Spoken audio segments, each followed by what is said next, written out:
شرور أنفسنا ومن سيئات أعمالنا من يهده الله فلا مضل له ومن يضلل فلا هادي له وأشهد أن لا إله إلا الله وحده لا شريك له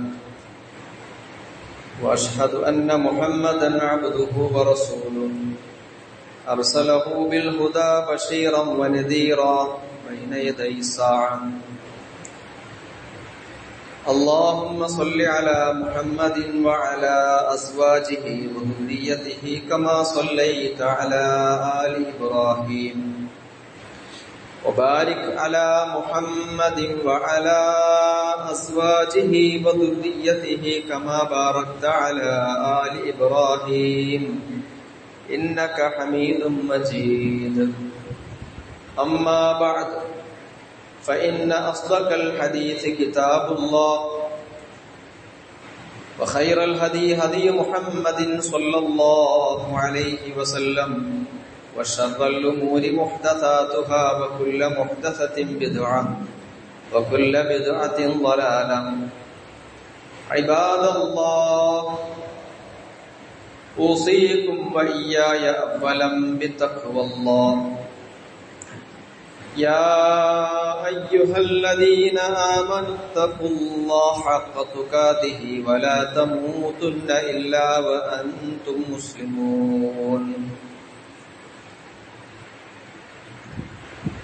ആദരണീയരായ സത്യവിശ്വാസികളെ ജഗന്നിയന്താവായ അല്ലാഹുവിന്റെ വിധിവിലക്കുകൾ വിശുദ്ധ ഖുർആനിൽ നിന്നും അല്ലാഹുവിന്റെ റസൂലിന്റെ തിരുവചനങ്ങളിൽ നിന്നും യഥാവിധി മനസ്സിലാക്കി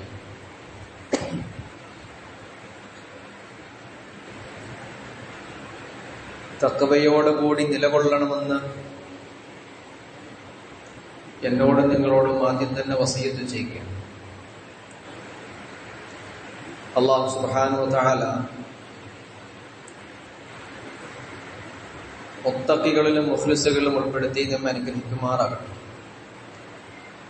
നമ്മുടെ ജീവിതത്തിൽ സംഭവിച്ചു പോയ സകല പാപങ്ങളും ബോധങ്ങളും അള്ളാഹു നമുക്ക് പുറത്തു തരികയും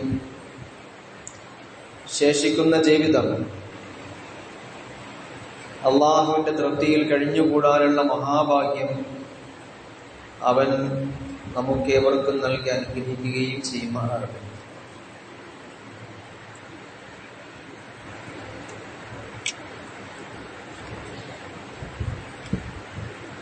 വിശുദ്ധ റമളാനിന്റെ പുണ്യ ദിനങ്ങളിലൂടെയാണ് നമ്മൾ കടന്നുപോയിക്കൊണ്ടിരിക്കുന്നത്. അതിങ്ങനെ അവസാനിച്ചുകൊണ്ടിരിക്കുകയാണ്. 2 പത്തുകൾ കഴിഞ്ഞ് 3-ാമത്തെ പത്തിലേക്ക് നമ്മൾ കടക്കാൻ പോവാണ്. റമളാൻ നമ്മിലേക്ക് കടന്നു വന്നപ്പോ നമ്മൾ കേട്ടൊരു ഹദീസുണ്ട്. നമുക്ക് ചിരപരിചിതമായ ഹദീസാണ്. ഇബ്നു മാജ റിപ്പോർട്ട് ചെയ്ത അബൂ ഹുറൈറ റളിയല്ലാഹു തആല അൻഹു പറയുന്ന ഒരു ഹദീസ്. കുല്ലു അമലി ഇബ്നി ആദം യുളാഅഫ്. ആദം സന്തതികളുടെ കർമ്മങ്ങളെല്ലാം ഇരട്ടിയാക്കപ്പെടും. പൊതുവായിട്ടുള്ള ഒരു കാര്യത്തെ കുറിച്ചിട്ട് പറയാണ്. നമ്മൾ ചെയ്യുന്ന കർമ്മങ്ങൾ അല്ലാഹു ഏറ്റെടുക്കുന്നത് ഇരട്ടിയായിട്ടാണ്. നമ്മളുടെ ഒരു കർമ്മത്തിന് ഒരു നന്മ എന്നൊന്നും അല്ലാഹുവിന്റെ അടുക്കലില്ല. അൽ ഹസനതു ബിഅശ്രി അംസാലിഹ. നന്മകളെ അല്ലാഹു 10 ഇരട്ടിയായിട്ടും ഇലാ 700 ഇരട്ടിയുമായിട്ടാണ് അല്ലാഹു നന്മകളെ സ്വീകരിക്കാറുള്ളത്. ഇത് നോമ്പുമായിട്ട് ബന്ധപ്പെട്ടല്ലോ. പക്ഷെ നോമ്പിലാണ് ഈ ഹദീസ് നമ്മൾ ധാരാളം കേൾക്കാറുള്ളത്. 1,700 പ്രതിഫലം കിട്ടുന്ന നന്മകളുടെ പൂക്കാലമാണ് റമളാൻ എന്നൊക്കെ പറഞ്ഞിട്ട്. പക്ഷെ ഈ ഹദീസ് റമളാന്റെ അല്ല. ഇത് നമ്മൾ എപ്പോൾ ചെയ്യുന്ന കർമ്മം അള്ളാഹു എങ്ങനെയാ സ്വീകരിക്കുക? ഖാല അല്ലാഹു തആല, നബി സല്ലല്ലാഹു അലൈഹി വസല്ലം ഈ ഹദീസ് ഒരു ഖുദ്സിയായ ഹദീസാണ്. അള്ളാഹ് പറയുന്ന ഒരു ഹദീസാണ്. അള്ളാഹു വിശുദ്ധ ഖുർആനിൽ അള്ളാഹുവിന്റെ തിരുവചനങ്ങൾ പറയും. വിശുദ്ധ ഖുർആനിൽ അല്ലാതെ നബിക്ക് കിട്ടിയ ചില തിരുവചനങ്ങൾ ഖുദ്സിയായ ഹദീസ്, അള്ളാഹിന്റെ കലാമായിട്ട്, അള്ളാഹിന്റെ വർത്താനായിട്ട് നബി അത് പറയാറില്ല. ഇത്തരം പറഞ്ഞിട്ട് അള്ളാഹ് പറയാണ്, ഇല്ല സൗം, നോമ്പൊഴിച്ച്. നോമ്പൊഴികെ, നോമ്പിനിങ്ങനെ 10 മുതൽ 700 വരെ പ്രതിഫലം എന്നൊരു കണക്ക് അല്ലാഹ്ക്കില്ല. നമ്മൾ അങ്ങനെയാണ് കേട്ടിട്ടുള്ളത്.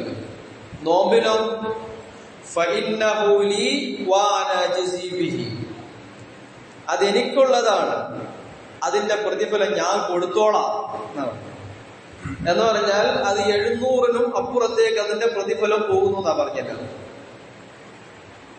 നോമ്പല്ലാത്ത പ്രതിഫലങ്ങളൊക്കെ 10 മുതൽ 700 വരെയാണ് അള്ളാന്റെ കണക്കെങ്കിൽ, നോമ്പിന്റെ കണക്കല്ല പറഞ്ഞപ്പോഴത്തേക്കും 700 മുതൽ അതിന്റെ അപ്പുറത്തേക്കൊന്നും അല്ല പറഞ്ഞത്.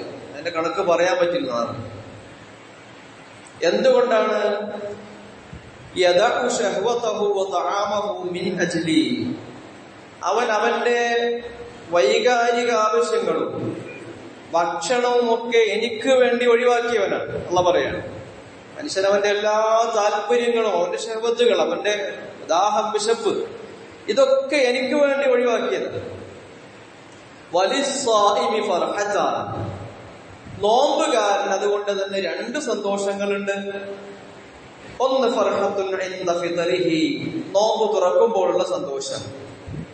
നല്ല വേനൽക്കാലമായതുകൊണ്ട് ആ സന്തോഷം നമ്മൾ അനുഭവിക്കുന്നുണ്ടല്ലേ. പക്ഷെ എനിക്ക് തോന്നുന്നു ഈ നോമ്പ് തുറക്കുമ്പോഴുള്ള സന്തോഷം തന്നെ 2 സന്തോഷമാണ്. ഒന്നാ വെള്ളം ഇങ്ങനെ കുടിക്കുമ്പോ, ഇത്തപ്പോഴൊന്നും ആർക്ക് വേണ്ടട്ടോ, എല്ലാരും ഗ്ലാസ് വെള്ളം കിട്ടിയാൽ നോമ്പ് തുറക്കാന്നാണ്. കാരണം അത് ഇങ്ങനെ കഴിച്ചിറക്കണമല്ലോ, വെള്ളം ഒന്നും കുടിക്കുമ്പോ തണുത്ത വെള്ളം അല്ലെ. നബി ഇങ്ങനെ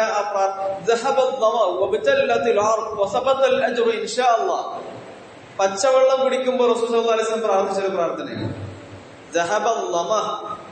ദാഹം പോയി, ഞരമ്പുകളൊക്കെ നനഞ്ഞു, പടച്ചോ വേണ്ടി വെച്ചാൽ കൂലിയും കിട്ടിയിട്ടുണ്ട് അല്ലെ. അപ്പൊ നോമ്പുകാരന്റെ സന്തോഷം, നോമ്പ് തുറക്കുമ്പോഴുള്ള സന്തോഷം, ഒന്ന് അവന്റെ ആ വ്രതം അവസാനിച്ചിട്ട് വെള്ളം കുടിക്കാൻ കഴിഞ്ഞല്ലോ പടച്ചോനെ എന്ന് പറഞ്ഞ ആ ഒരു സന്തോഷം, പിന്നെ ഒരു നോമ്പ് എനിക്ക് പൂർത്തീകരിക്കാൻ കഴിഞ്ഞ ആ ഹദീസിൽ അതുകൊണ്ട് ആ പ്രാർത്ഥനയിൽ 2 സന്തോഷമുണ്ട്. ദാഹം പോയി, നബി ഏതാ പറഞ്ഞ, ആദ്യം പറഞ്ഞതാ ദാഹം പോയി, എന്റെ ഞരമ്പുകൾക്കൊക്കെ വേണ്ടുന്ന നനവ് കിട്ടി, കൂലിയും കൂട്ടത്തിൽ കിട്ടിയിട്ടുണ്ട് അള്ളാഹു ഉദ്ദേശിച്ചു കഴിഞ്ഞാല്. അപ്പൊ നോമ്പ് തുറക്കുമ്പോൾ ഒരുമിച്ച് കൂടുന്ന കുറെ സന്തോഷങ്ങൾ. പിന്നെയോ തന്റെ നാഥനെ കണ്ടുമുട്ടുമ്പോൾ ഉണ്ടാകുന്ന സന്തോഷം. അതാണ് ആ ഹദീസിന്റെ ആരംഭത്തിൽ റസൂലുള്ളാഹി സ്വല്ലല്ലാഹു അലൈഹി വസല്ലം പറഞ്ഞില്ലേ, അവന്റെ വികാരവും അവന്റെ ഭക്ഷണവും ഒക്കെ എനിക്ക് വേണ്ടി മാറ്റിവെച്ചതാണ്, അത് എനിക്കുള്ളതാണ്, അതിന്റെ പ്രതിഫലം ഞാൻ കൊടുക്കും എന്ന് പറഞ്ഞില്ലേ. അപ്പൊ തന്റെ ദാസൻ, നോമ്പെടുത്ത് തന്റെ ദാസൻ തന്നെ സമീപിക്കുമ്പോ, അവന് സ്വീകരിക്കാനായി അള്ളാഹു നോമ്പിൽ ഒരുക്കി വെച്ചിരിക്കുന്ന പ്രതിഫലങ്ങളുമായി ഇങ്ങനെ കാത്തിരിക്കുമ്പോ, ആ സമ്മാനത്തിലേക്ക് ഇങ്ങനെ ഓടിയെടുക്കുമ്പോ, അപ്പോ ആ അടിമയ്ക്ക് ഉണ്ടാകുന്ന ഒരു സന്തോഷമുണ്ട്. അത് അവർണ്ണനീയമായ സന്തോഷമാണ്. ആ സന്തോഷം പറയാൻ പറ്റുന്ന സന്തോഷമല്ല. കാരണം ആ പ്രതിഫലം എന്താണ് നമുക്കറിയാൻ കഴിയില്ല. സ്വർഗം തന്നെ നമുക്ക് മനസ്സിലാക്കാൻ പറ്റാത്തതാണ്. സ്വർഗത്തെ കുറിച്ച് തന്നെ റസൂലുള്ളാഹി സ്വല്ലല്ലാഹു അലൈഹി വസല്ലം പറഞ്ഞത്, ഒരു കണ്ണിനും അത് കാണാൻ കഴിഞ്ഞിട്ടില്ല, ഒരു ചെവിക്കും അത്തരം ഒരു സൗഭാഗ്യത്തെ കുറിച്ച് കേൾക്കാൻ കഴിഞ്ഞിട്ടില്ല, ഒരു മനസ്സിനും അതൊട്ട് സങ്കല്പിക്കാനും ആവില്ല. അത്ര വലിയ അനുഗ്രഹങ്ങളാണ് സ്വർഗം തന്നെ. ഈ പറഞ്ഞ ഈ 10 മുതൽ 700 വരെയുള്ള അനുഗ്രഹങ്ങളെല്ലാം ഒരുക്കി വെച്ചിരിക്കുന്ന സ്വർഗത്തിന്റെ അവസ്ഥ തന്നെ നമുക്ക് സങ്കല്പിക്കാൻ കഴിയാത്തതാണ്. അപ്പൊ പിന്നെ നോമ്പുകാരനുള്ള കൊടുക്കുന്ന സന്തോഷവും അവന് കൊടുക്കുന്ന സമ്മാനം എത്ര വലുതായിരിക്കും, അതിന്റെ സന്തോഷം എത്രയായിരിക്കും, അവന് പറഞ്ഞറിയിക്കാൻ കഴിയില്ല. അതൊരു വല്ലാത്ത സന്തോഷം. മനുഷ്യൻ അവന്റെ ജീവിതത്തിൽ അനുഭവിക്കാൻ പറ്റുന്ന ഏറ്റവും വലിയ സന്തോഷമായിരിക്കും. നോമ്പുകാരന്റെ വായിന്റെ അടുത്ത് നിൽക്കുമ്പോഴേ ദുർഗന്ധം വരും. അതും അള്ളാഹു അതും ഒരു മഹത്വമായിട്ട് എടുത്ത് പറയുന്നത്, വല ഖലൂഫു ഫമിസ് സായിം, നോമ്പുകാരന്റെ വായിൽ നിന്ന് പുറത്തേക്ക് വരുന്ന ദുർഗന്ധം. ഖലൂഫ് ഖലൂഫ് എന്ന് പറഞ്ഞാല് ഷാഫി റഹ്മത്തുള്ളാഹി ഹദീസിനെ വ്യാഖ്യാനിച്ചത് വായെന്ന് വരുന്ന ഗന്ധമായിട്ടാണ്, നാറ്റായിട്ടാണ്, പല്ല് തേക്കാതിരിക്കുമ്പോഴത്തേക്കും. അതുകൊണ്ട് ഷാഫി റഹ്മത്തുള്ളാഹി ആ ഖലൂഫ് നഷ്ടപ്പെട്ട ആ ദുർഗന്ധം പോകാതിരിക്കാൻ വേണ്ടി ഉച്ചയ്ക്ക് ശേഷം നിങ്ങൾ പല്ല് തേക്കണ്ട എന്ന് ഷാഫി റഹ്മത്തുള്ളാഹി പറഞ്ഞു. പക്ഷെ മറ്റു പണ്ഡിതന്മാരൊക്കെ ഇത് വ്യാഖ്യാനിച്ച് എങ്ങനെയെന്ന് വെച്ച് കഴിഞ്ഞാല് അത് ശരിക്കും വായയുടെ ദുർഗന്ധം അല്ലാതെ ഒരാളുടെ ആമാശയം ഫ്രീ ആകുമ്പോഴത്തേക്കും അവിടെ നിന്ന് പുറത്തേക്ക് വരുന്നൊരു ഗന്ധാണ്. അത് പല്ല് തേച്ചു എന്ന് വിചാരിച്ച് നഷ്ടപ്പെടില്ല. നിങ്ങൾ എത്ര പല്ല് വെച്ചാലും ആ ഗന്ധങ്ങൾ പുറത്തേക്ക് വന്നിട്ടുണ്ടാവും. അതൊരു ഫിഖ്ഹി ചർച്ചയാണ്. അപ്പൊ നമ്മുടെ ആമാശയം ഒന്നുമില്ലാതെ കാലിയായി കിടക്കുമ്പോഴത്തേക്കും അതിന്റെ ഉള്ളിൽ നിന്നും ചില ആൾക്കാർ പല്ല് ഡോക്ടറെ സമീപിക്കുമ്പോൾ ഡോക്ടർ എന്താ പറയുക, കുറെ മരുന്ന് നിർദ്ദേശം കൊടുക്കും, കുറെ പേസ്റ്റ് നിർദ്ദേശം കൊടുക്കും. നിങ്ങൾ എത്ര പേസ്റ്റ് ഇട്ട് തേച്ചാലും നിങ്ങളുടെ ആമാശയത്തിന്റെ ഉള്ളിൽ നിന്ന് പുറത്തേക്ക് വരുന്ന ഗന്ധമാണെങ്കിൽ അത് പോവില്ല. അതിന് വേറെ ചികിത്സിക്കണം. അതിന് ദന്ത ഡോക്ടറെ അല്ല കാണേണ്ടത്, അതിന് വേറെ ഡോക്ടറെ കാണണം. അപ്പൊ നോമ്പുകാരന്റെ വയറിന്റെ ഉള്ളിൽ നിന്ന് പുറത്തേക്ക് ഖലൂഫ് എന്നാക്കിയ ഖലഫ, നോമ്പ് കാരണത്താൽ സംഭവിച്ചെന്ന വാക്കിന്റെ അർത്ഥം. നോമ്പ് വെച്ചതിന്റെ പേരിൽ ഉണ്ടായ ദുർഗന്ധം. അതിനെ അല്ലാഹു എങ്ങനെ കാണുന്നു അറിയോ? മനുഷ്യനതിനെ എങ്ങനെയാ കാണുക? മൂക്കിങ്ങനെ മുത്തും, മാറി നിൽക്കും, തല ചരിച്ചു കളയും. അത് ശ്രദ്ധിക്കണം കേട്ടോ. നോമ്പ് വെച്ചിട്ട് ആരുടെ മുമ്പിൽ വെച്ച് നമ്മളങ്ങനെ വാതുറക്കരുത്. അത് ശ്രദ്ധ ഉണ്ടാവണം നമുക്ക്. അതിനകത്ത് ആ ഒരു സൂചനകൾ കൂട്ടത്തിലുണ്ട്. നമ്മൾ അറിയുന്നുണ്ടാവില്ലല്ലോ, പക്ഷെ മറ്റുള്ളവരെ അനുഭവിക്കുന്നുണ്ടാവും അത്. പക്ഷെ അള്ളാഹു ആ ഗന്ധത്തെ കാണുന്നത് കസ്തൂരിയേക്കാൾ സുഗന്ധമുള്ളതായിട്ടാണ് ഈ ദുർഗന്ധത്തെ അള്ളാഹു സ്വീകരിക്കുക. ഒരു നോമ്പുകാരനോടുള്ള അള്ളാഹുവിന്റെ സമീപനാണ് പറഞ്ഞത്. ഈ ഹദീസ് നമ്മൾ നോമ്പിന്റെ തുടക്കം മുതൽ കേൾക്കാൻ തുടങ്ങിയിട്ടുണ്ട്. 20 ദിവസം നമ്മൾ ഇങ്ങനെ പോയി കഴിഞ്ഞിട്ടുണ്ട്. നമ്മൾ 20 ദിവസം നിൽക്കുക. ഇനി അവസാനത്തെ 10ലേക്ക് വരികയാണ്. അവസാനത്തെ 10ലേക്ക് വരുമ്പോൾ ഞാൻ മനഃപൂർവ്വം ഈ ഹദീസ് ഒന്നുകൂടെ കൊണ്ടുവന്നതാണ്. നമുക്ക് ചില സംഗതികൾ നഷ്ടപ്പെട്ട് പോയി തിരിച്ചു പിടിക്കാനുണ്ട്. അള്ളാഹു മുഹമ്മദീയ ഉമ്മത്തിന് അവന്റെ കാരുണ്യമായിട്ട് മുഹമ്മദീയ ഉമ്മത്തിനെ അവൻ ആദരിച്ചതിന്റെ കാരണത്താൽ അള്ളാഹു നമുക്ക് നൽകിയതാണ് അവസാനത്തെ 10 ദിനങ്ങൾ എന്നുള്ളത്. അതുകൊണ്ട് ആ അവസാനത്തെ 10 ദിനത്തെ ആദരിക്കാൻ വേണ്ടി വിശ്വാസികളിൽ സാധിക്കുന്ന ആളുകളൊക്കെ ഹറമിൽ പോയിട്ട് എഴുത്തിക്കാതിരിക്കുന്ന ആളുകളുണ്ട്. അതതിന്റെ ആദരവിന്റെ ഒരു ഭാഗമാണ്. അത് മോശമെന്ന് പറയാൻ പറ്റുന്നില്ല. കാരണം ഹറം അതിനു വേണ്ടി ഉണ്ടാക്കിയതാണല്ലോ. ഹറം അള്ളാഹു സംവിധാനിച്ചു വെച്ച് അതിനുണ്ട്. എഴുത്തിക്കാതിരിക്കാൻ കൂടെ വേണ്ടിയുള്ളതാണ്. തവാഫ് ചെയ്യാനും എഴുത്തിക്കാതിരിക്കാനും ഹജ്ജിനും വേണ്ടിയൊക്കെയുള്ളതാണ് ഈ ഹറം എന്നുള്ളത്. അതുകൊണ്ട് പോകാൻ പറ്റുന്നവരൊക്കെ എപ്പോഴെങ്കിലും സൗകര്യം കിട്ടും അങ്ങനെ പോയിക്കോളി. അള്ളാന്റെ അവസാനത്തെ 10 ഹയാത്ത് റമദാൻ തന്നെ അവിടെ ഹയാത്താക്കാൻ വേണ്ടി. അതൊക്കെ നല്ല പുണ്യകർമ്മം തന്നെയാണ്. അപ്പൊ ഓരോരുത്തരും അവരാൽ കഴിയുന്ന നിലയ്ക്ക് വളരെ പരിഗണന കൊടുത്തുകൊണ്ട് ആരാധനകൾ വർദ്ധിപ്പിച്ചുകൊണ്ട് ഈ മാസത്തെ മുത്തക്കികൾ, ഈ പ്രത്യേക ദിവസത്തെ മുത്തക്കികൾ പ്രത്യേകമായി ആദരിച്ചുകൊണ്ടിരിക്കുകയാണ്, ധന്യമാക്കിക്കൊണ്ടിരിക്കുകയാണ്. നമ്മൾ തുടങ്ങണോ?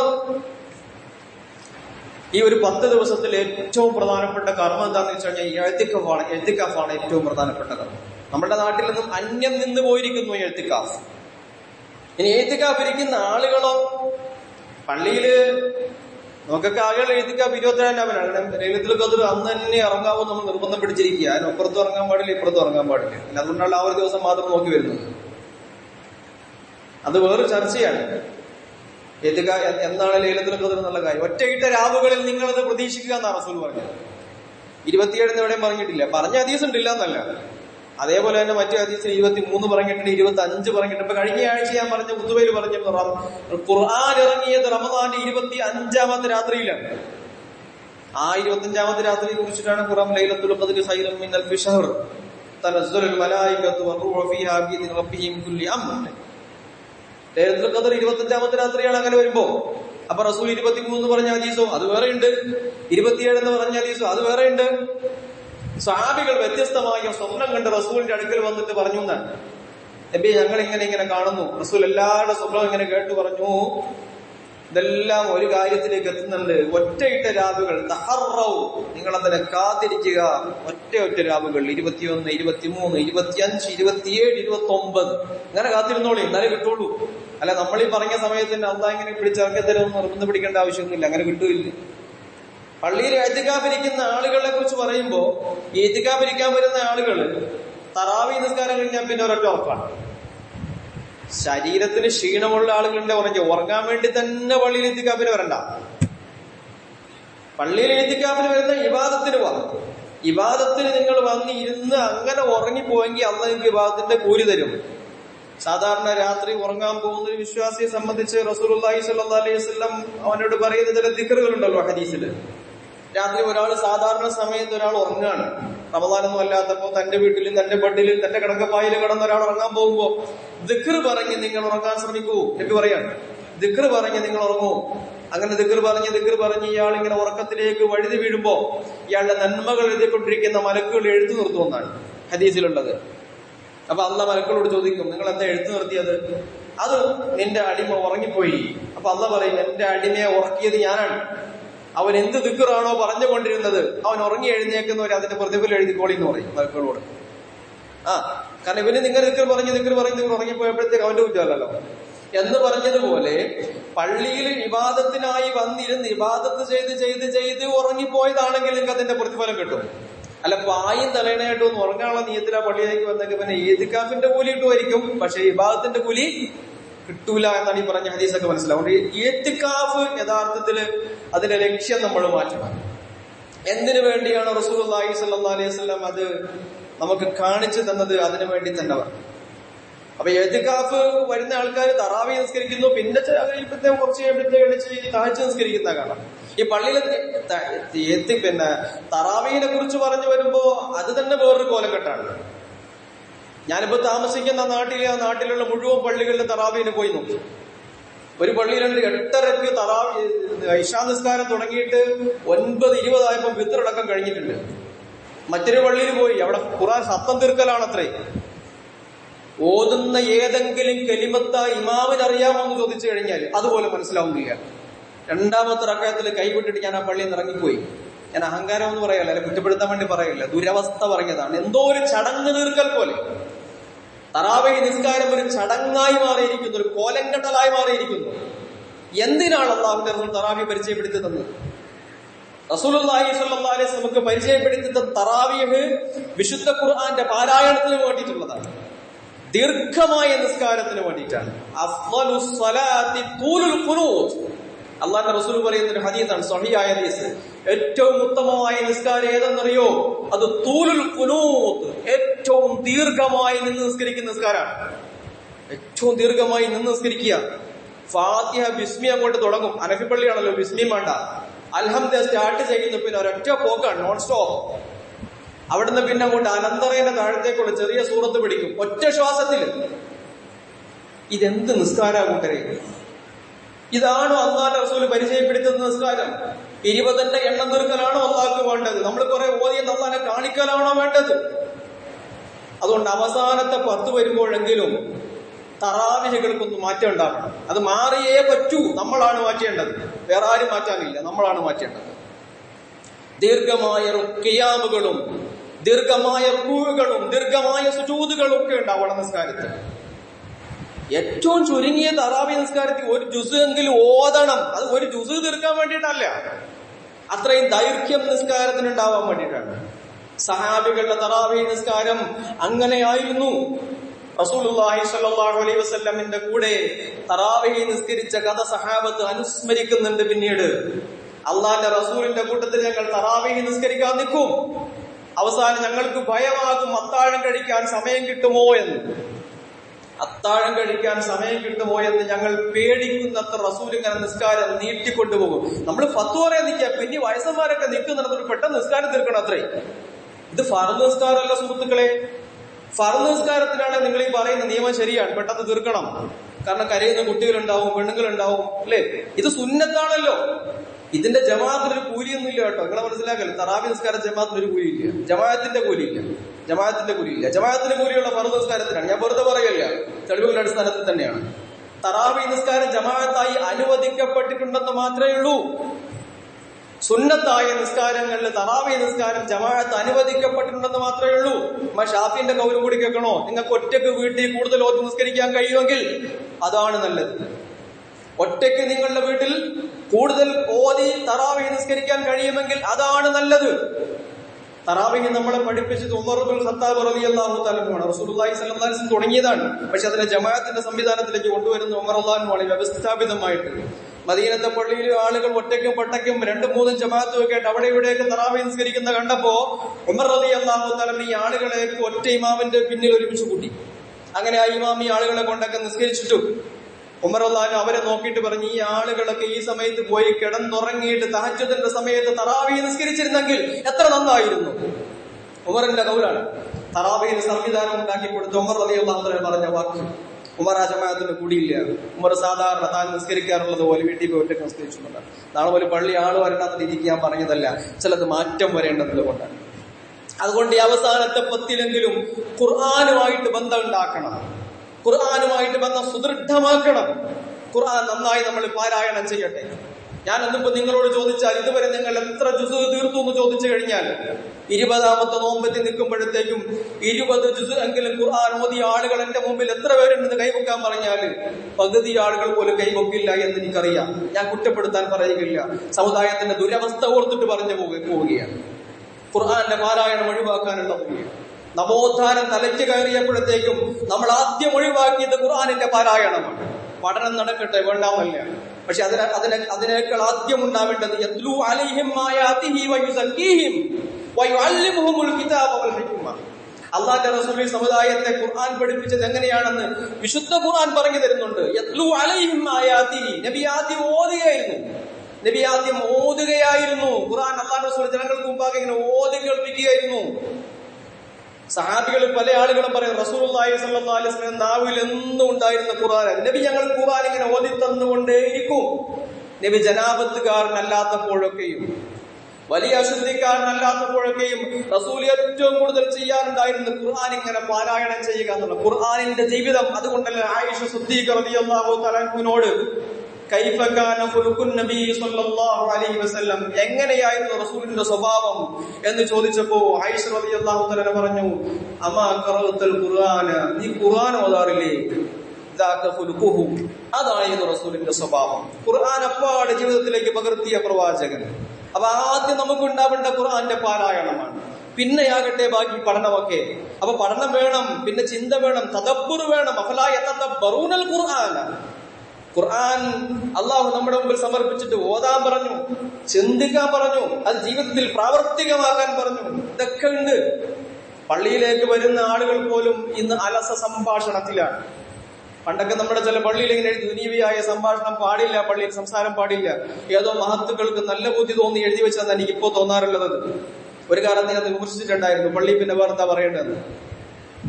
അലി റളിയല്ലാഹു തആല ഹാരിസ് ഇബ്നുൽ ആവർ എന്ന് പറഞ്ഞ അലി റളിയല്ലാഹു തആലയുടെ ഒരു ശിഷ്യനുണ്ടായിരുന്നു. പ്രമുഖനായ ഫഖീഹാണ് അദ്ദേഹം.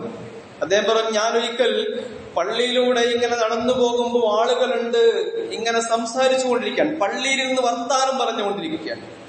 ഞാന് ഈ ആളുകളുടെ ഒച്ചപ്പാടും ബഹളവും കണ്ട് ഞാൻ അലി റളിയല്ലാഹു തആലയുടെ അടുക്കലേക്ക് പോയിട്ട് അലിയിനോട് ഞാൻ ഈ സംഭവം പറഞ്ഞു. ആളുകൾ പള്ളിയിൽ നിന്ന് വർത്താനം പറഞ്ഞുകൊണ്ടിരിക്കുന്നു. അവർക്കൊന്നും ഒരു മടിയില്ല പള്ളിയിൽ സംസാരിക്കാൻ. ദീനിയായ സംസാരമാണെങ്കിൽ ശരി, കുഴപ്പമില്ല. പക്ഷെ വെറുതെ എന്തോ ഇങ്ങനെ സ്വറ പറഞ്ഞുകൊണ്ടേയിരിക്കുകയാണ്, വെറുതെ നാട്ടുവർത്താനം പറയുകയാണ്, വെറുതെ ലഘു പറയുക, വെറുതെ പാഴ് വർത്താനം പറയുകയാണ്. അലി റളിയല്ലാഹു തആല അൻഹു ഇതിങ്ങനെ കേട്ടപ്പോഴത്തേക്കും അലി പറഞ്ഞു, അമാ അന്നി സമഅതു റസൂലുള്ളാഹി സ്വല്ലല്ലാഹു അലൈഹി വസല്ലം യഖൂൽ, അറിയുക നബി സല്ലല്ലാഹു അലൈഹി വസല്ലം പറയുന്നത് ഞാൻ കേട്ടിട്ടുണ്ട്. അലാ ഇന്നഹാ സതകൂനു ഫിത്ന, അതൊരു വലിയ കുഴപ്പമാണ്. പള്ളിയിൽ വർത്താനം പറയുക എന്നുള്ളത് ഒരു വലിയ കുഴപ്പമാണ്. ഞാൻ നബിയോട് ചോദിച്ചു, മൽ മഖ്റജു മിൻഹാ യാ റസൂലല്ലാഹ്, അല്ലാഹുവിന്റെ റസൂലേ, എങ്കിൽ ഈ കുഴപ്പത്തിൽ നിന്ന് ഞങ്ങൾക്ക് എങ്ങനെ രക്ഷപ്പെടാൻ കഴിയും? പള്ളിയിൽ ഇങ്ങനെ വർത്താനം പറഞ്ഞിരിക്കുന്ന ഈ കുഴപ്പത്തിൽ നിന്നും ഞങ്ങൾ എങ്ങനെ രക്ഷപ്പെടും നബിയെ? അതിന് മറ്റെന്ത് മാർഗമാണുള്ളത്? ഞങ്ങൾ വേറെന്ത് പണിയിൽ ആ സമയത്ത് ഏർപ്പെടേണ്ടത് എന്ന് ചോദിച്ചപ്പോ റസൂലുള്ളാഹി സ്വല്ലല്ലാഹു അലൈഹി വസല്ലം പറയാണ്, കിതാബുല്ലാഹി, നിങ്ങൾ അല്ലാഹുവിന്റെ ഗ്രന്ഥം മുറുകെ പിടിച്ചോളി, ഖുർആൻ തുറന്നോളി, ഖുർആൻ തുറന്നിട്ട് ഓതിക്കോളൂ. ഫീഹി നബഉം മാ ഖബലകും, നിങ്ങൾക്ക് മുമ്പ് കഴിഞ്ഞു പോയ സമുദായത്തെ കുറിച്ചുള്ള വാർത്തകൾ ആ ഖുർആനിലുണ്ട്, അന്നിക്ക് പാഠം പഠിക്കാം. വഖബറു മാ ബഅദകും, നിങ്ങൾക്ക് ശേഷം സംഭവിക്കാൻ പോകുന്നവരെ കുറിച്ചുള്ള വർത്തമാനവും ആ ഖുർആനിലുണ്ട്. വഹുകുമു മാ ഹുവ ബൈനകും, നിങ്ങൾക്കിടയിലുള്ള എല്ലാ പ്രശ്നത്തിന്റെയും വിധിതീർപ്പ് അതിനകത്തുണ്ട്. ഹുവൽ ഫസ്ലു, ഖുർആൻ ഒരു തീരുമാനമാണ്. ലൈസ ബിൽ ഹസ്ൽ, ഖുർആൻ ഒരു ഒരു കളിയല്ല. മൻ തറകഹു മിൻ ജിബാരിൻ, ആരെങ്കിലും അഹന്ത കാരണമായി ഖുർആനെ ഒഴിവാക്കി വെക്കുകയാണെങ്കിൽ ഖസ്റഹുല്ലാഹു, അല്ലാഹു അവനെ ഇല്ലാതാക്കി കളയും. വമൻ ഇബ്തഗൽ ഹദിയ ഫീ ഗൈരിഹി, ഖുർആൻ അല്ലാത്ത മറ്റെന്തെങ്കിലും നിന്നാണ് നിങ്ങൾ സന്മാർഗം പ്രതീക്ഷിക്കുന്നതെങ്കിൽ അളല്ലഹുല്ലാഹു, അല്ലാഹു അവനെ വഴികെടുത്തും. വഹുവ ഹബ്ലുല്ലാഹിൽ മതീൻ, അതാണ് അല്ലാഹുവിന്റെ ബലിഷ്ഠമായ പാശം. വഹുവ ദിക്റുൽ ഹകീം, അതാണ് ഏറ്റവും തത്വോപദേശം നൽകുന്ന സ്മരണ. വഹുവ സിറാത്തുൽ മുസ്തഖീം, അതാണ് നേരായ മാർഗം. ഹുവല്ലദീ ലാ തുസീഖു ബിഹിൽ അഹ്വാഉ, അതുണ്ടെങ്കിൽ നിങ്ങൾക്ക് ഇച്ഛകൾ നിങ്ങളെ വഴികെടുത്തുകയില്ല. വലാ തൽതമിസു ബിഹിൽ അൽസിന, നിങ്ങൾക്ക് മറ്റൊന്നും വർത്താനം പറയേണ്ടി വരില്ല എന്ന് പറഞ്ഞ റസൂലുള്ളാഹി സ്വല്ലല്ലാഹു അലൈഹി വസല്ലം അല്പം ദീർഘമായ ഹദീസ് വിശുദ്ധ ഖുർആനെ സംബന്ധിച്ച് ഇങ്ങനെ പറഞ്ഞു കൊടുക്കുന്നത് അലി റളിയല്ലാഹു തആല അൻഹു പറഞ്ഞു തരുന്നുണ്ട്. സഹോദരങ്ങളെ, ഖുർആനിലേക്ക് തിരിച്ചു പോവുക എന്നുള്ളതാണ്. ഖുർആനിലേക്ക് തിരിച്ചു പോവുക നമ്മുടെ വിജയത്തിന് അള്ളാഹു നൽകിയ മഹത്തായ ഗ്രന്ഥമാണ് ഖുർആൻ. ഈ ഖുർആനുമായിട്ടുള്ള ബന്ധം വരും ദിവസങ്ങളിൽ ഊട്ടിയുറപ്പിക്കാൻ നമുക്ക് കഴിയുന്നില്ലെങ്കിൽ അള്ളാഹിന്റെ റസൂലിന്റെ മറ്റൊരു പ്രാർത്ഥനയുണ്ട്. വിശുദ്ധ റമളാൻ കടന്നു വന്നിട്ടും ആരുടെ പാപങ്ങളാണോ പൊറുക്കപ്പെടാതെ പോയത് അവൻ നശിച്ചു പോകട്ടെ. ആ പ്രാർത്ഥനയിൽ നമ്മൾ അകപ്പെടേണ്ടി വരരുത്. അള്ളാഹു സുബ്ഹാനഹു വ തആല നന്മകളുമായി മുന്നോട്ട് പോകുവാൻ, അതിനൊക്കെ അപ്പുറത്ത് വിശുദ്ധ ഖുർആനുമായി അഭേദ്യമായ ബന്ധം വരും ദിവസങ്ങളിൽ പുലർത്തുവാൻ നാഥൻ നമുക്ക് തൗഫീഖ് നൽകി അനുഗ്രഹിക്കുമാറാകട്ടെ.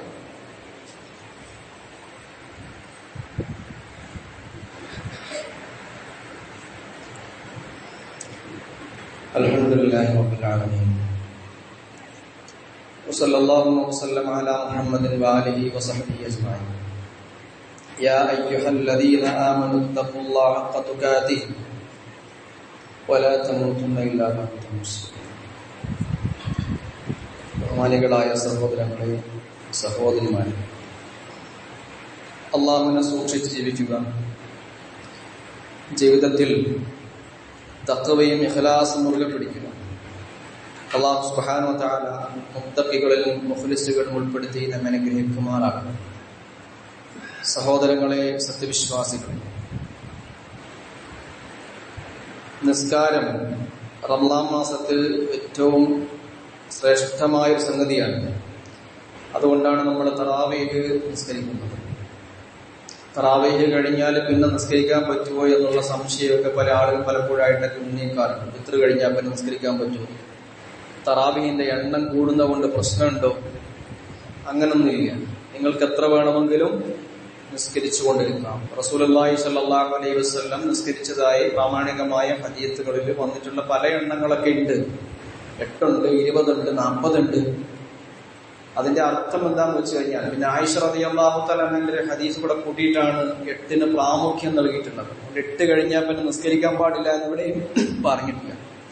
രാത്രി ഉണർന്നെഴുന്നേൽക്കുമ്പോൾ തഹജ്ജുദിനായിട്ട് പരമാവധി സമയം കണ്ടെത്തണം. തറാവീഹ് നിസ്കരിച്ച് കിടന്നതാണെങ്കിലും പിന്നെ തഹജ്ജുദിനായിട്ടും കൂടുതൽ സമയം കണ്ടെത്തണം. ഈ തഹജ്ജുദ് നിസ്കാരം പള്ളിയിൽ നമ്മൾ ജമാഅത്തായിട്ട് തറാവീഹ് നിസ്കരിക്കുമ്പോഴത്തേക്കും അതിനെങ്ങനെയൊക്കെ വന്നാലും അത് ജമാഅത്തായി നിസ്കാരം ആയതുകൊണ്ട് അതിന് ചില പരിമിതികളും പരിധികളും ഒക്കെ ഉണ്ടാവും. പക്ഷെ നമ്മൾ ഒറ്റയ്ക്ക് നിസ്കരിക്കുമ്പോൾ നമ്മുടെ ഇഷ്ടത്തിന് നിസ്കരിക്കാമല്ലോ. അതുകൊണ്ട് ഖിയാം വർദ്ധിപ്പിച്ച് ദീർഘമായ റുക്കൂകൾ കൊടുത്ത് അതിദീർഘമായ സുജൂദുകൾ നൽകിക്കൊണ്ടുള്ള നിസ്കാരം വളരെ രസകരമായൊരു നിസ്കാരമാണ്. സുജൂദ് കൂട്ടിക്കൊണ്ടുള്ള നിസ്കാരം എന്നല്ല, കുറെ സമയം നിങ്ങൾ സുജൂദിൽ കിടന്നോളി. അബൂ ഹുറൈറ റളിയല്ലാഹു തആല നിവേദനം ചെയ്തൊരു ഹദീസ് റസൂലുള്ളാഹി സ്വല്ലല്ലാഹു അലൈഹി വസല്ലം പറയുന്ന ഇമാം മുസ്ലിം നിവേദനം ചെയ്തിട്ടുണ്ട്. അഖറബു മാ യകൂനുൽ അബ്ദു മിൻ റബ്ബിഹി വഹുവ സാജിദ്. ഒരാൾ തന്റെ നാഥനുമായി അല്ലാഹുവുമായിട്ട് ഏറ്റവും അടുത്ത് നിൽക്കുന്നത് അവൻ സുജൂദ് ചെയ്യുമ്പോഴാണ്. അതുകൊണ്ട് ഫഅക്സിറു ദുആ, നിങ്ങൾ സുജൂദിൽ പ്രാർത്ഥന വർദ്ധിപ്പിക്കുക, ദുആ വർദ്ധിപ്പിക്കുക. സുജൂദ് ഇങ്ങനെ ദീർഘമായിട്ട് പടച്ചവനോട് പറയാനുള്ള കാര്യങ്ങളൊക്കെ സുജൂദിൽ കിടന്ന് ഇങ്ങനെ പറഞ്ഞോളൂ. കുറെ ദിക്റുകൾ ചെയ്തോളൂ. സുജൂദിൽ അല്ലാഹുവുമായിട്ട് ഏറ്റവും അടുത്ത് നിൽക്കുന്ന സമയമാണ് അത്. നമുക്ക് തന്നെ തോന്നും കുറച്ച് കഴിയുമ്പോൾ നമ്മൾ ഏതോ ഒരു വിധാനത്തിലേക്ക് ഉയർന്നിട്ടുണ്ട് എന്ന്. അത് പടച്ചവനുമായിട്ടുള്ള ബന്ധത്തിലൂടെ ഉണ്ടാകുന്ന ഒരു തോന്നലാണ്. നിസ്കാരം കഴിയുമ്പോൾ അത് മാറണം കേട്ടോ. കാരണം അല്ലെങ്കിൽ പിന്നെ അത് അഹങ്കാരത്തിലേക്കും പിന്നെ ഇബാദത്തുകൾ ഒഴിവാക്കുന്നതിലേക്കും അത് സംഭവിച്ചു പോകും. അള്ളാഹുമായിട്ട് ഏറ്റവും അടുത്ത് കിടന്നിട്ട് അവനോട് സംസാരിക്കാനുള്ള അവസരം. മുനാജാത്ത് എന്നാണല്ലോ ഈ നിസ്കാരത്തിൽ തന്നെ തിരുനബി സല്ലല്ലാഹു അലൈഹി വസല്ലം പരിചയപ്പെടുത്തിയത്. അള്ളാഹുവും അവന്റെ ദാസനും തമ്മിൽ നടത്തുന്ന അഭിമുഖ ഭാഷണം എന്നാണ്.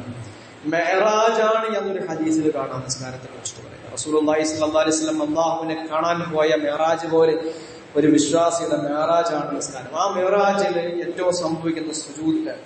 അപ്പൊ സുജൂദ് വർദ്ധിപ്പിച്ച് അള്ളാഹുവുമായിട്ടൊരു ഹൃദയബന്ധം നമുക്ക് ഉണ്ടാക്കിയെടുക്കാൻ കഴിയണം. നമ്മുടെ പ്രശ്നങ്ങൾക്ക് അത്താണി അവിടെയുണ്ടെന്ന് നമ്മൾ നമ്മുടെ മനസ്സിനെ ബോധ്യപ്പെടുത്തണം. വേറൊരു ദൈവങ്ങൾ നമ്മളെ സഹായിക്കാനില്ല, ഒരു ഉപ്പാപ്പായും ഒരു ബീവി നമ്മളെ സഹായിക്കാനില്ല. അള്ളാഹുമായിട്ട് ബന്ധം ഉണ്ടാക്കിയെടുക്കുക, അവനിൽ പ്രതീക്ഷ അർപ്പിക്കുക, അവനിൽ തവക്കുലായിട്ട് മുമ്പോട്ട് കാര്യങ്ങൾ നീക്കുക. അള്ളാഹു നമ്മുടെ എല്ലാ പ്രശ്നങ്ങളെയും തീർത്തു തരും. ഭൗതികമായ പ്രശ്നങ്ങളെയും പാരത്രികമായ പ്രശ്നങ്ങളെയും ഒക്കെ അള്ളാഹു ഏറ്റെടുക്കുന്നവനാണ്. അതുകൊണ്ട് പടച്ച തമ്പുരാനുമായിട്ട് ബന്ധം സുദൃഢമാക്കുക. വരുന്ന ദിനങ്ങളിൽ കേവലം 10 ദിവസമാണ് നമ്മുടെ മുമ്പിൽ ബാക്കിയുള്ളത്. അത് തന്നെ 10 ഉണ്ടോ 9 ഉണ്ടോ എന്നുള്ള വേറൊരു വിഷയം മുമ്പിൽ നിൽക്കുന്നുണ്ടല്ലോ. അതുകൊണ്ട് ബന്ധം സജീവമാക്കുക. അള്ളാഹു സുബ്ഹാനഹു വ തആല മുത്തഖികളിൽ നമ്മളെ ഉൾപ്പെടുത്തി അനുഗ്രഹിക്കുമാറാകട്ടെ. റമദാൻ കഴിഞ്ഞു കിടക്കുമ്പോ അള്ളാഹുമായിട്ട് അഭേദ്യ ബന്ധം ഉണ്ടാക്കിയെടുക്കുന്ന അള്ളാഹുവിന്റെ പ്രിയപ്പെട്ട ദാസന്മാരുടെ കൂട്ടത്തിൽ, ഇബാദുർ റഹ്മാനിൽ, ഔലിയാഉല്ലാഹിൽ, അള്ളാഹുവിന്റെ ഔലിയാക്കളിൽ നാഥൻ നമ്മളെ ഏവരെയും ഉൾപ്പെടുത്തി അനുഗ്രഹിക്കുമാറാകട്ടെ.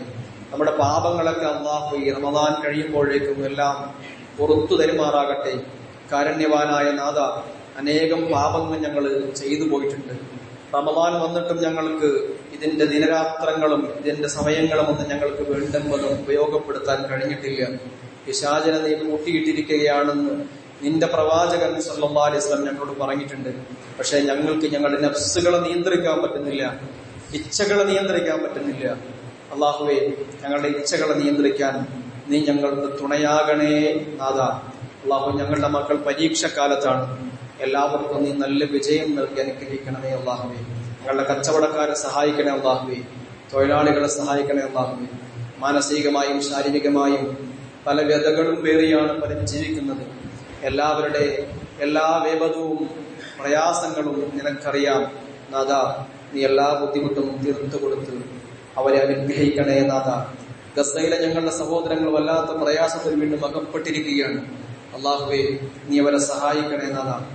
അവരെ ബുദ്ധിമുട്ടിക്കുന്ന ശക്തികളെ നീ പരാജയപ്പെടുത്തണേ അള്ളാഹുവേ. اللهم اغفر للمؤمنين والمؤمنات والمسلمين والمسلمات الأحياء منهم والأموات إنك مجيب الدعوات يا قاضي الحاجات. اللهم أعز الإسلام والمسلمين وأذل الشرك والمشركين. اللهم إنا نعوذ بك من فتنة القبر ومن عذاب القبر ومن عذاب النار ونسألك الفردوس الأعلى. ربنا آتنا في الدنيا حسنة وفي الآخرة حسنة وقنا عذاب النار. ربنا تقبل منا إنك أنت السميع العليم وتب علينا إنك أنت التواب الرحيم. وصلى الله وسلم على محمد وآله وصحبه أجمعين والحمد لله رب العالمين. أقم الصلاة.